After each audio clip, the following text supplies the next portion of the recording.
Hey boys and girls, good to see you again. We have a new book. It's David and Goliath. You see the big, strong man. He has all the swords and all the protection on him, the shields, little things on his shins. And David doesn't have anything to protect him except his slingshot and his rocks. And of course, God. God is always with him to protect him. But this is the story of David and Goliath. It says, one day a young David was looking after the sheep when he heard his father calling. "Take this bread and cheese to your brothers," said his father. David's 3 older brothers were always fighting in King Saul's army. "Take the bundle," David set off at once. King Saul's army was camped on a hillside. On the other hillside, the Philistines' army had gathered. It was an amazing sight.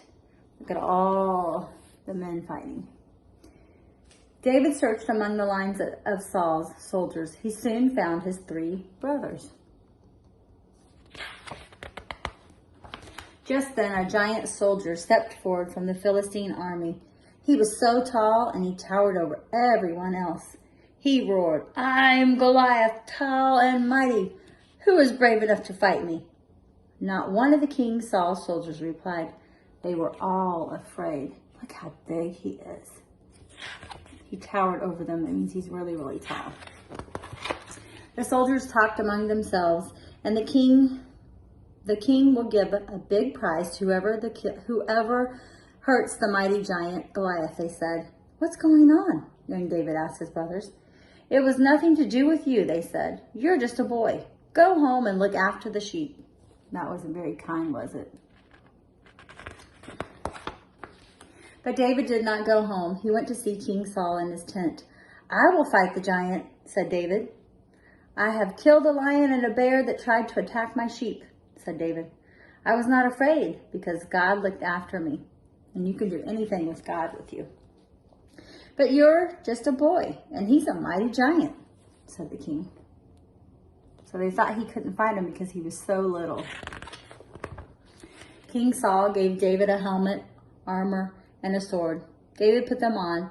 Then they were much too big. He tried walking around the tent. "I can't wear these," he said. "I'm not used to them." Clink, clank. He took them off. You see all that armor? It was too big for him. He's trying to walk around in it. Instead, David took his sling and his pouch and went down to the stream. There he found 5 smooth stones and put them in his pouch. How many stones? 5. My sling was all I needed to fight the lion and the bear, he thought. God will look after me. God will never leave you. He's always with you. David went down to meet Goliath. The giant towered over him. He roared, "I am Goliath, tall and mighty. Who is brave enough to fight me?" "I am," answered David. "Will you fight me with that stick?" sneered Goliath. Goliath was angry. He wanted him to fight just that stick. He thought that was kind of silly. Goliath lumbered toward David. David grabbed a stone from his pouch and put it in his sling. Goliath waved his sword in the air. David let the stone fly through the air. The stone hit Goliath in the middle of the forehead. He crashed to the ground. Crack!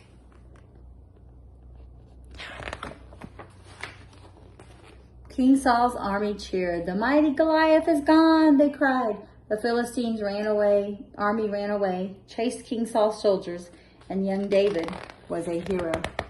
So boys and girls, he didn't need all that special armor and the helmet and the sword. He just needed God to be with him, to protect him and keep him safe. Just as he does with us. We are never afraid because God is always with us. All right, I will see you next time. Bye.